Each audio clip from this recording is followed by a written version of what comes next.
We're diving into how social media has evolved from selfies into sales. We were just about to, on the 20th of March, in the UK, enter lockdown for the first time, March 20th, 2020. Imagine if that was nearly 2-year period we didn't have social media.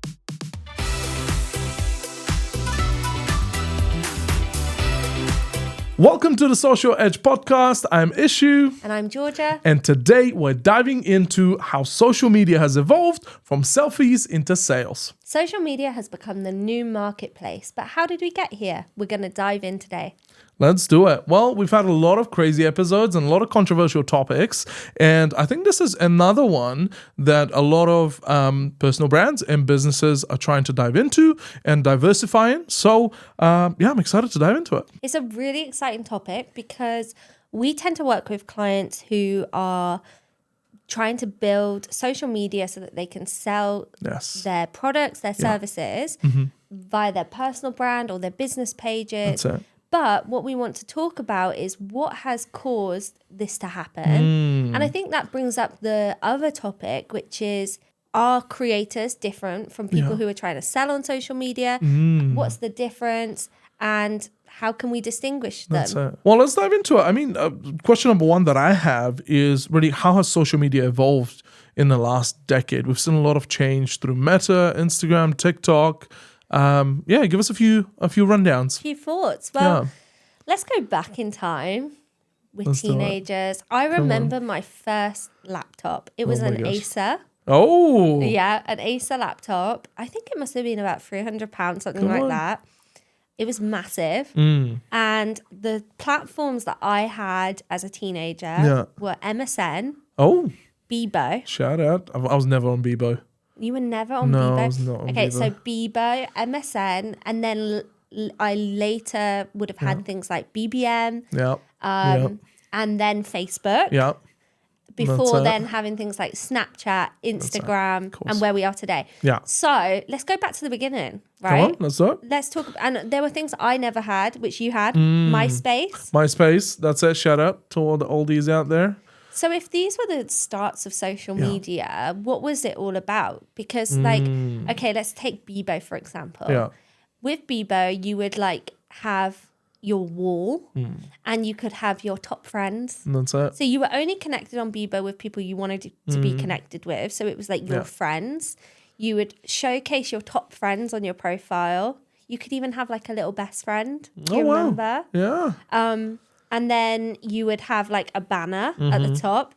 Like you could have whatever you wanted in that. It was more inclusive, right? You had to make your own circle. It wasn't a little bit like Instagram now where you can search for people and interact with them without being friends. But you could post videos. You could post, you could have showcase your favorite songs. You could post selfies and photos. Yeah.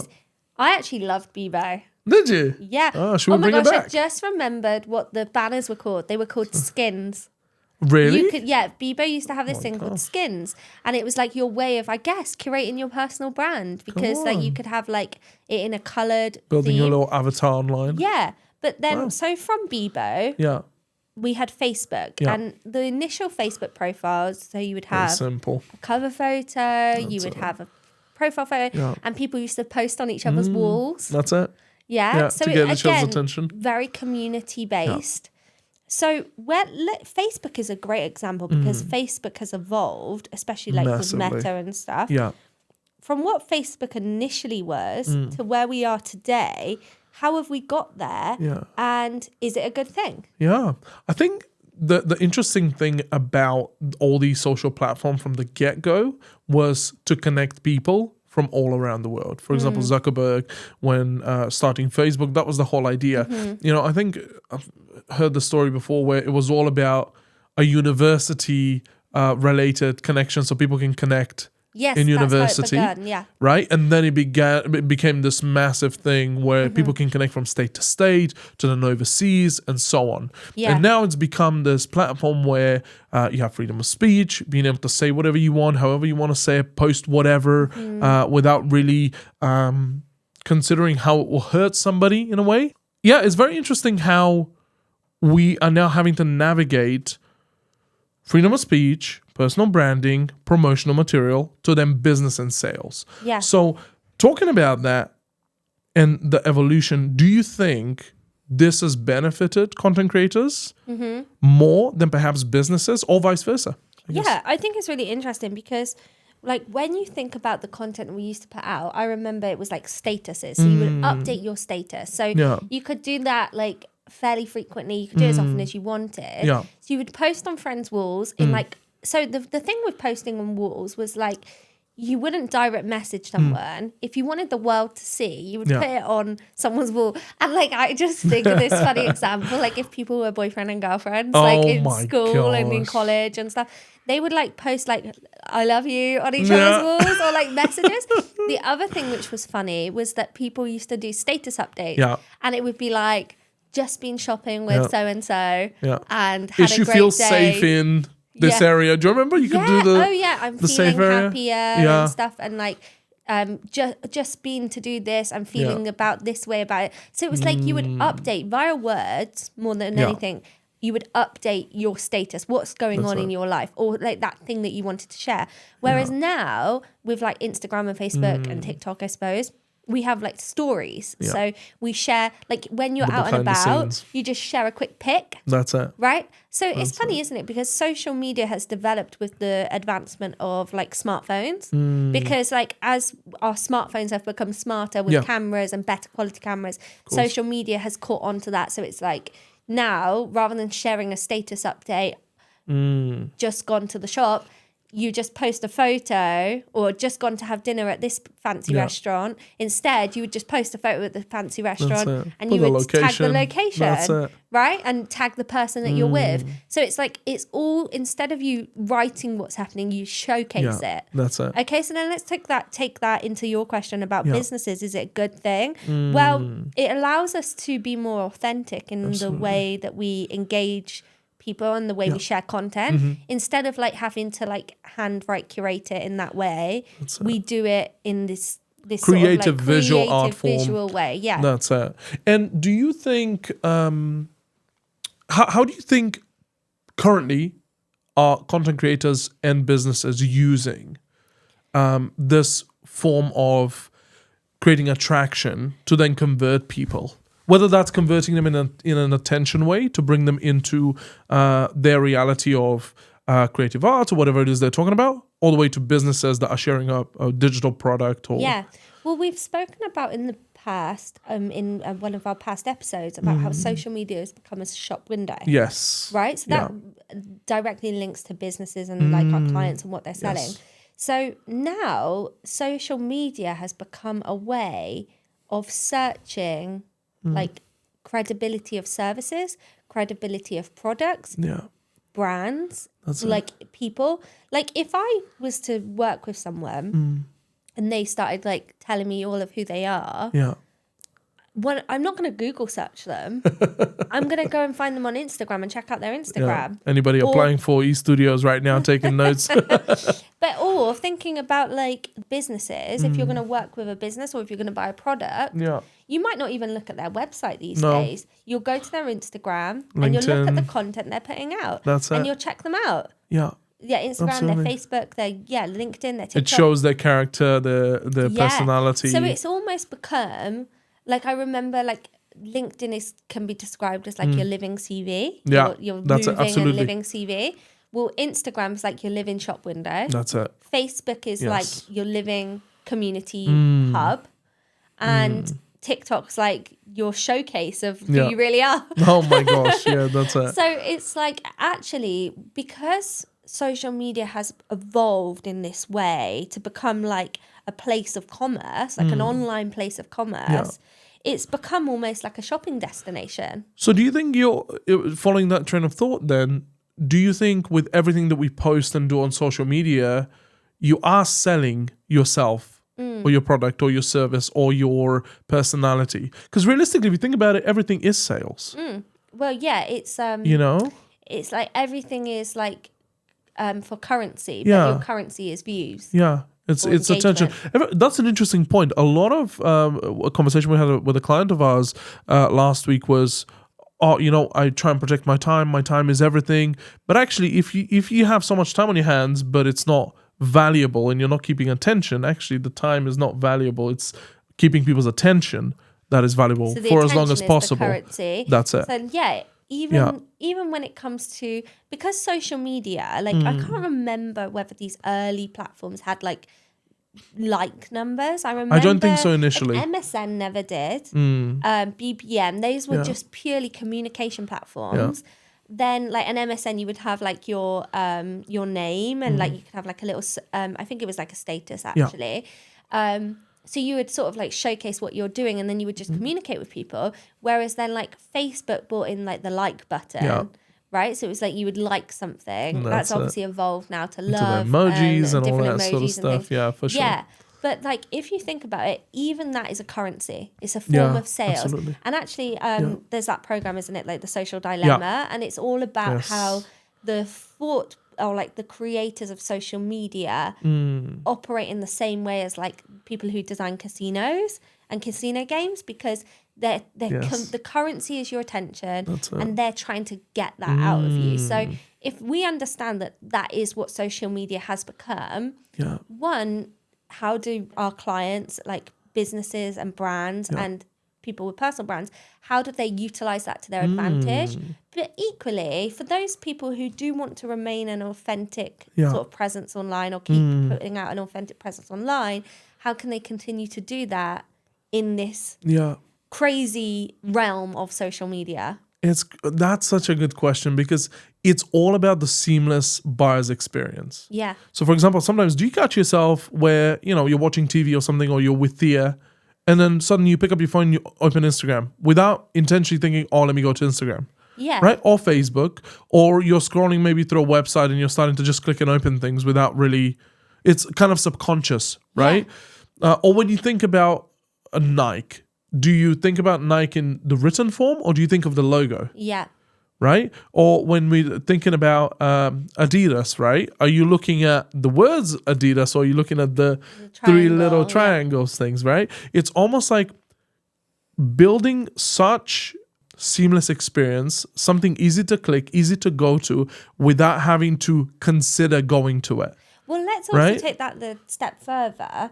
If we're saying like social media has become this marketplace, this online marketplace, this place of commerce. Yeah. Actually, you could say that you feel like you know someone because you follow them on Instagram. Yeah. So you're part of their engaged community on social media. You've been on that journey. You've followed them for years. Yeah. You might feel like you know that person, but if you walked up to them in the street, they'd be like, who are you? Who are you? Yeah, that's right. But that's actually what's kind of happening, because we open ourselves up on social media, or people open themselves up on social media. They invite them into the journey, and that's the kind of the thing that you do when you put out content and you create a platform in a public sphere, like a public Instagram page. You're inviting people to be part of that journey with you. Yeah. That's why you curate and you choose the content that you want to go out. Same with a business as you're developing. But I think what's interesting is, like, because of the nature of that, it has adapted what social media is. And I remember listening to something recently, and they said, is social media even social anymore? Well, a little bit not. But let me ask you this.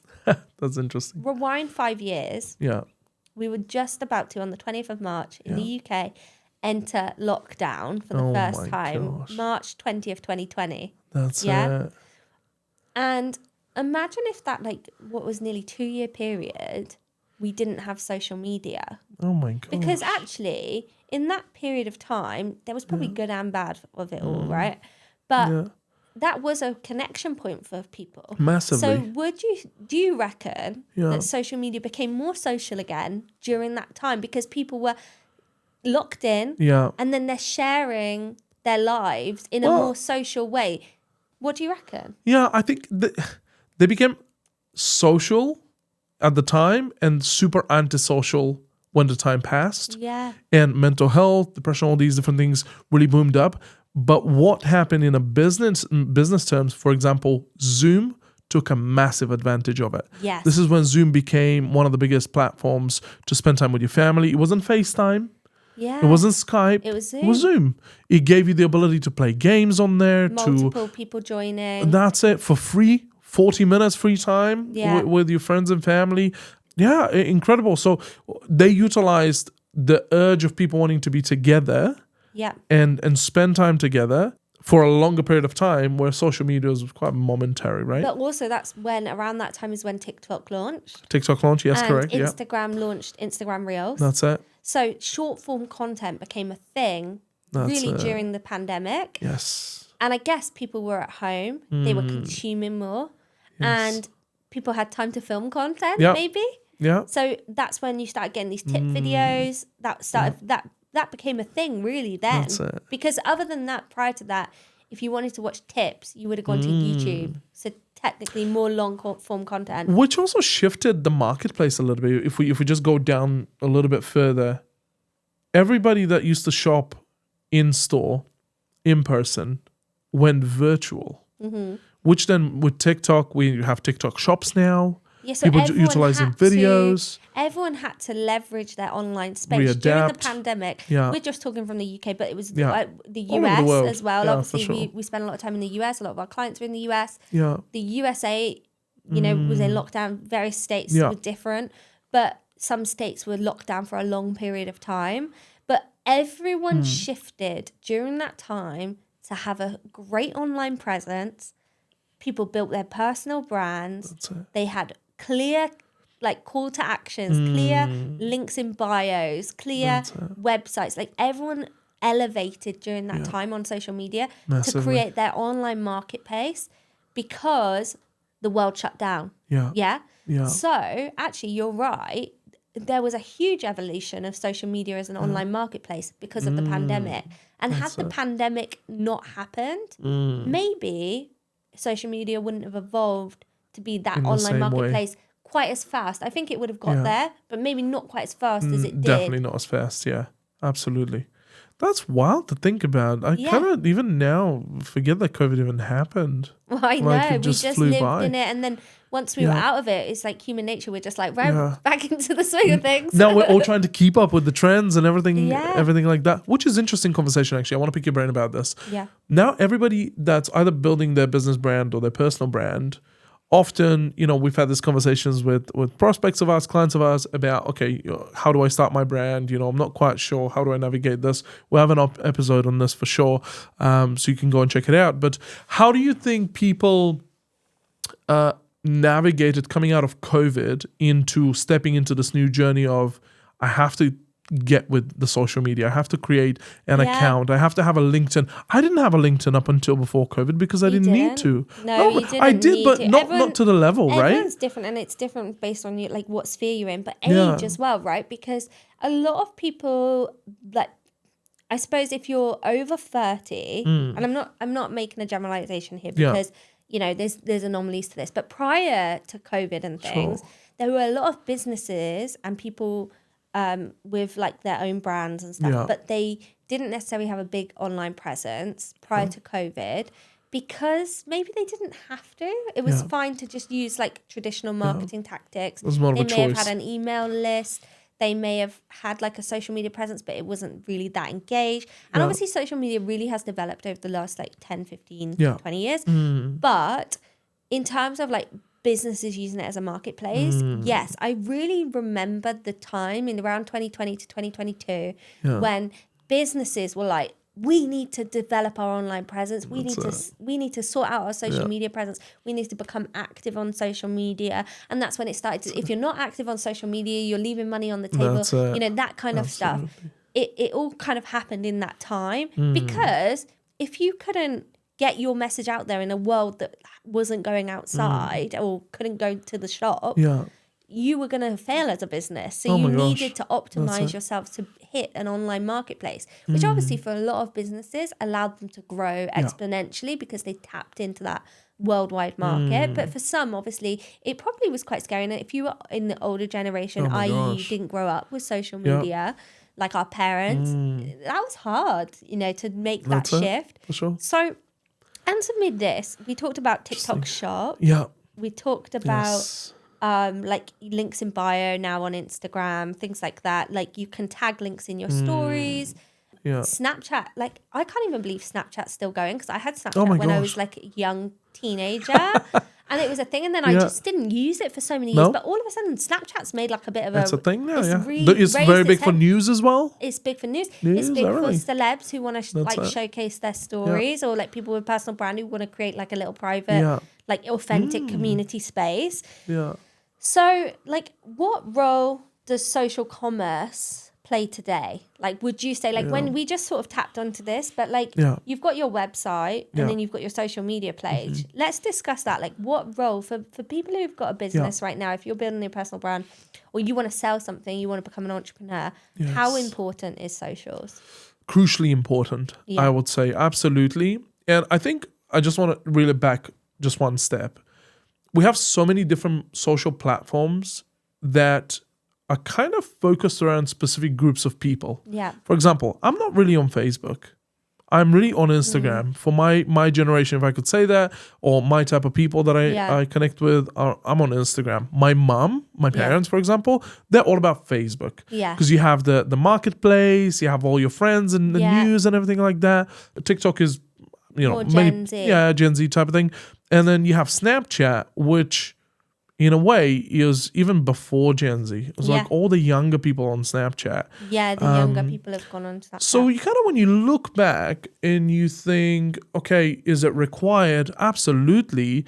But you're not put into a hole to be either on Instagram or on TikTok, on Facebook or on all. You have a choice. Yeah. You can really look at your audience. Even with LinkedIn, a lot of people that are not on Instagram are actually very involved with LinkedIn. A lot of our clients that perform on Instagram perhaps might not perform the same way on TikTok. Well, and what we try to do with clients is we help them develop platform specific strategies. Yes. So like the way I see it, and I agree with you. So Facebook, like I utilize Facebook to connect with my childhood friends, my wider family, people who are older, and I share things to Facebook to keep those people abate with what's happening in my life. That's not like a public thing. That's a very private community of friends, of like friends and acquaintances that I meet, that I want to let into my like almost my inner circle. But that being said, Facebook for businesses is a great marketplace because reels are really like, it's really easy to keep watching reels on Facebook. Gosh, absolutely. Obviously Meta bought out Instagram, so Meta owns Facebook and Instagram, and so the platforms overlap. But you can utilize the different platforms for different purposes. So what we tend to help clients do is we help them have their, if say they have like a personal brand and a business brand, they would have personal brand and a business brand on the Instagram pages. Then, and they would utilize that to share that kind of like community sort of based content. Also, like if it's like a business Instagram page, they might put their posts of like the stuff they're selling or events, things like that. Then they'll use their Facebook page to mainly create a community, like an online community, share events. Obviously, all platforms can be leveraged in different ways. Like Instagram has community features too. But like you said, each platform is slightly different. So as a business or someone selling something, you can tap into that audience in that platform and you can specialize your content so that you're targeting the people on that platform. But like you said, a lot of people are on more than one platform, but it's about figuring out why are people on that platform. So if like, for example, with Facebook, you said, why would you scroll a Facebook feed? Now, I scroll a Facebook feed to just catch up on what's going on. I post my little updates occasionally, really rarely, so like family and wider friends, more like probably like big events, achievements, like, you know, things that we're doing as a family. And then I'll scroll because Facebook actually is like a great place for ads. So like the ads on Facebook are always like really targeted to what you're searching, like the kind of stuff you're looking at. Community driven. Obviously, Facebook is a great place for community groups. So like a lot of businesses and brands will use the groups in Facebook to create private communities in that sense, which can be really good. And there was a big rise of those during COVID as well. Oh, massively. Because that was like a great place to have a community, a free community hub. That's it. Yeah, which eventually I think a lot of people leveraged businesses out of community groups.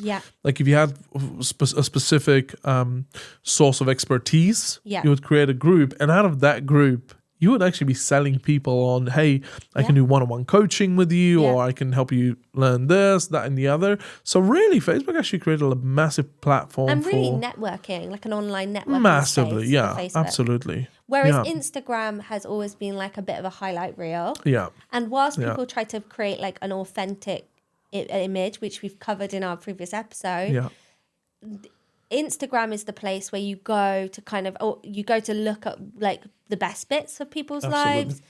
You get that sort of curated feed, like with the grid latest and stuff. But I love Instagram. I always have been an Instagram girly. Like since when it first came out, I must have been like 14 or something like that. Really early days. Can't even remember exactly when, but I remember I was young.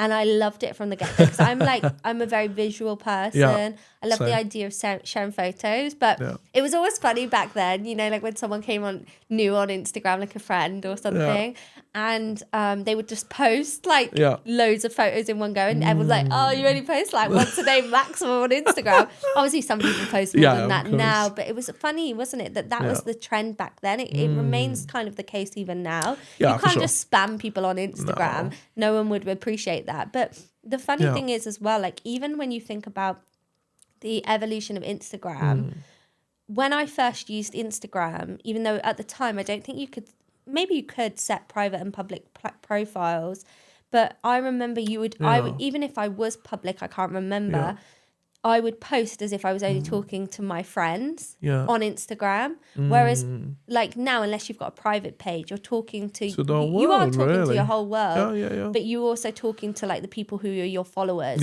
So that's the thing with Instagram. You've got your followers and that is always trying to create that community aspect. But now the way that even Instagram has like leveraged itself, you can post a reel if you've got a public account. You can post a reel, and we always like check analytics, don't we? Yeah, absolutely. And we can see, and we use this obviously to help grow our clients' accounts, but we'll see of the reach of that reel, for example, or that carousel or that post, what percentage were followers and what percentage were non-followers. And from our perspective, because we're helping people grow their following, we're helping people grow their engagement, grow their sales, get that ROI, get people to click through on their links, etc., or DM or comment, engage. We're looking to try and engage constant non-followers. Nurture the audience. We want to nurture that. We want to nurture the community, and we want to reach people beyond the following audience. So that in itself shows, like from what we're doing, we're always looking at it like a sales place, aren't we? We're looking at it like a marketplace. So coming back to the question, what's next for social media platforms, and like how can businesses leverage them, and what can they expect to happen in the future? How can they stay ahead of the curve? I think one of the biggest things that is on the rise at the moment is obviously AI. We have a lot of AI platforms coming up that will help content creators create content. One of the biggest things that I think people must not forget is their personal touch when it comes to creating content, and not making things sound and look perfect to the point where it disconnects the human from the humanity of what you're trying to do. So, you know, Instagram is going to keep changing, TikTok is going to keep changing, and so are the rest of the platforms in the sense of what's being put out there. But the important part is, again, we always talk about it, in most of the episodes we've mentioned this, is talking about your real true authenticity in creating the piece of content. But more than that is really drawing attention to the focus in which you want people to go down to. So when we talk about, you know, Instagram right now, a lot of people are starting to go on to the Instagram stories. They're doing broadcast channels. They're trying to take people on that journey of day-to-day progress of your personal brand or your business or whatever it may be. So I think it's only going to become more and more involved in that sphere of, we loved seeing the perfection and all the kind of great looking posts back in 2020. People want real and authentic a lot more, and they want to see behind the scenes. What is it like when that person wakes up? You know, my dad always reminds me, he's like, no matter how successful, not successful, rich, poor, whatever it may be, everybody puts their pants on the same way in the morning, right? That's he likes to say. So in a sense, people just want to be a part of a journey that is authentic enough so they can either learn and improve based on what they see from you, be encouraged and motivated, or sold on a particular thing. Yes. Right? So let's just talk about this, because I think it kind of was brought up with what you were saying. The platforms have tried to create spaces within them for people to have community. So groups in Facebook, broadcast channels, close friends on Snapchat, close friends now on Instagram stories. So it's like this little private community within these pages. And I think what the platforms are trying to overcome is like creators and businesses, they have this idea of ownership, and they think, oh, well, we want our community to be in a place that we can control. So let's create somewhere for them to have that isn't in these social platforms. And so the apps and then the platforms are constantly combating that by creating these spaces for people to use, which, because everyone's on the platforms already, it's easier than trying to build something on your own. Now, this comes down to ownership, right? Really, it's a question of ownership and data. So for a business, what I think businesses need to be prepared for is like, if a platform went down today, if your whole business is set up only around social media, and then it just collapsed. Like, we had just recently TikTok was going to get shut down. Disappear, it was just going to get shut down. And the thing is, there were all these people with TikTok businesses, their whole business, their whole livelihood on TikTok. And if that happened, it would be catastrophic. That's it. Gone. Right? It would be catastrophic Absolutely. for them. So, and that's like, that was going to happen. Potentially, it was like, it nearly happened. Oh my gosh. Okay? I mean, it's still undergoing technically, so we don't know. It's still undergoing. Yeah. So the thing is, how can businesses leverage social media platforms to their advantage, but still maintain like something to protect them? I think this comes down to like diversifying your sales 100%. Tactics, right? Oh my gosh. Social media, and we're a social media agency, so we're here saying utilize social media. But I think like what businesses need to be thinking, and we always say this to clients, like we always say social media is your shop window. Let us help you create your shop window and do the very best that we can for that for you. But that's not their whole picture, right? They need to have something in the background. They need to have a marketing strategy. They need to have an email list. They need to have something that they can continue to target, a website beyond social media. So they need to be capturing that data as well. Absolutely. And I think you're totally right. Social media is just a magnifying glass on the back of what you already have working. Yeah.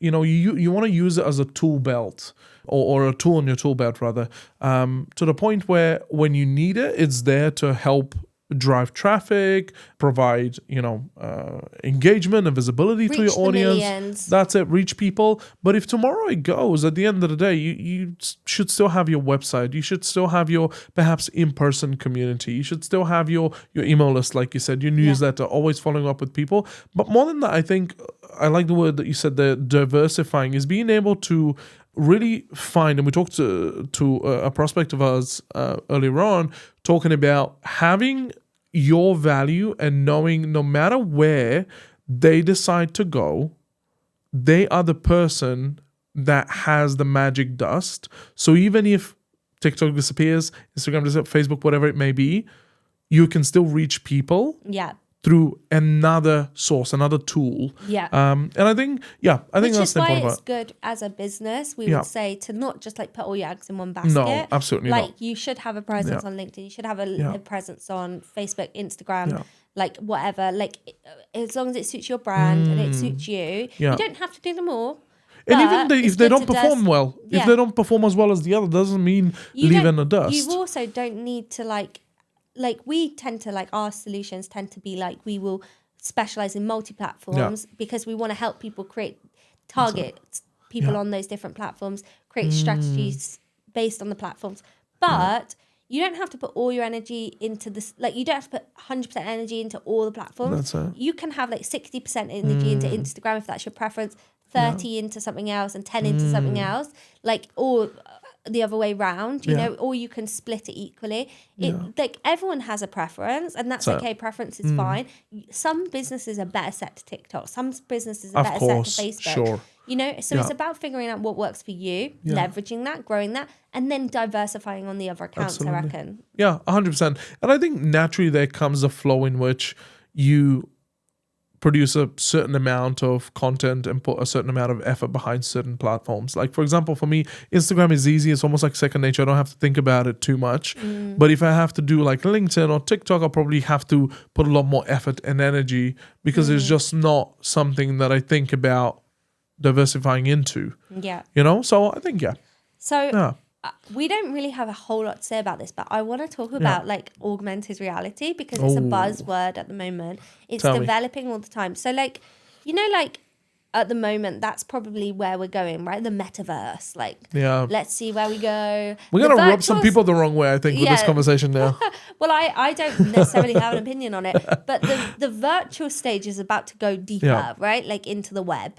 And there's these like, you know, you can buy those augmented reality glasses or virtual reality things. Is that what it's called? Yeah. And now like a lot of businesses are trying to like on their websites and things, but are trying to get these things so you can experience what that product might be like. So for example, like I've like tried on virtual glasses. When I was buying a sofa, I popped the sofa in my room and just saw what it would look like in the space. And then now they're saying there's going to be like these virtual trying on of clothes, so you can like virtually try on like a top or something. Obviously, like even as we develop, it's never going to be perfect, right? But it's a great second best. And so if social media is going to become even more like that's what they're saying social media is going to become, like these virtual trying on, augmented reality, I guess like it really is kind of like making this a whole little world in your pocket. How do people? But is it just connected? In your pocket though? Well, not just in your pocket, but how do people stay connected? You know, like how do people stay connected to social media and not lose sight of like what's happening and keep this about the real thing? You know, I really find this challenging because in many ways it takes out the humanity of people. Because in a way, you know, we talked about authenticity not long ago on the podcast. There's nothing authentic about virtual reality. Is creating space for people to live in a time which is better than the current. Yeah. You know, a lot of those games that people play. Oh yeah, like virtual reality games, house, money, all that sort of stuff. Or Sims. what you can, Back in the day, all Sims. these simulators, right? Yeah. And then you kind of just thinking, well, why can't we do more of that here, right now, with the people that we're sitting across from, rather than having a tool on our head that perhaps in some way, shape or form is affecting your health, whether that's mentally or physically or whatever it may be, to the point where you rather sit at home on the sofa by yourself with glasses talking to all your friends across the other side of the world. You know, to an extent, it's a good opportunity because you don't get to see them often. But on the other side, it creates space for you not to see them often. Yeah. Well, I think this comes back to the global debate. Is social media a good thing? I don't know. There's good and bad. There's good and bad in everything, right? And like, I think we're an agency, a social media marketing agency. We're leveraging social media as an agency, helping people grow on social media. So for us, it's a good thing. But I think as human beings, we need to be mindful as like social media continues to develop. It's developed so much already. We've already talked about the social dilemma, the science behind how social media works, like how people are using the algorithm and they use like the creators of social media platforms, they're using the algorithm, they're using these tactics, using casinos to try and hook you in. Well, I think all that we can do and all that businesses can do and all that our clients can do and our listeners can do is be mindful of this, and then still just be mindful. Like you've got to be mindful, and you've got to be prepared that there's the good and the bad and the ugly, and you can take what you want, leverage it for yourself.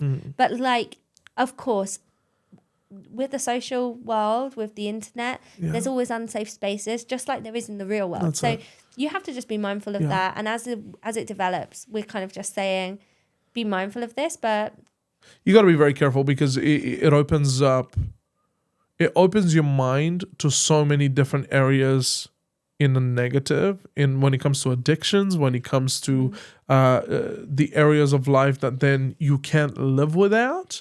But let's talk about some of the positive.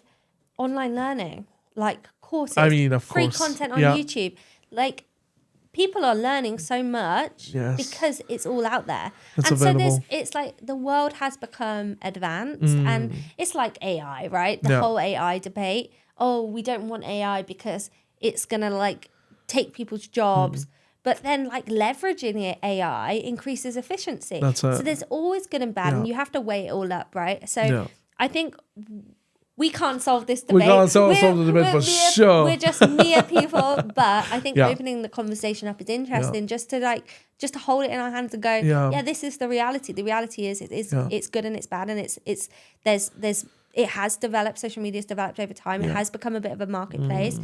Okay, if you're a business or a brand, leverage that, grow your audience, grow your income, build your business online. But I suppose like be mindful of the good and the bad and the ugly. There could be authenticity into all of it, 100%, and you can stay true to it. Yeah, love that. So I think that's it. Like our closing thought for today is that social media is constantly evolving, and the brands who are going to adapt are the ones that are going to thrive. Like those ones we spoke about in COVID, they adapted and they were able to thrive. And the future sort of belongs to those who can blend community, commerce, and authenticity. And if you can blend those three things, you're going to thrive on social media without it impacting you in a negative way. Yeah, don't fall behind. And I guess with that being said, check out the next episode just right here, somewhere around your screen, and we'll see you the next episode. Yeah.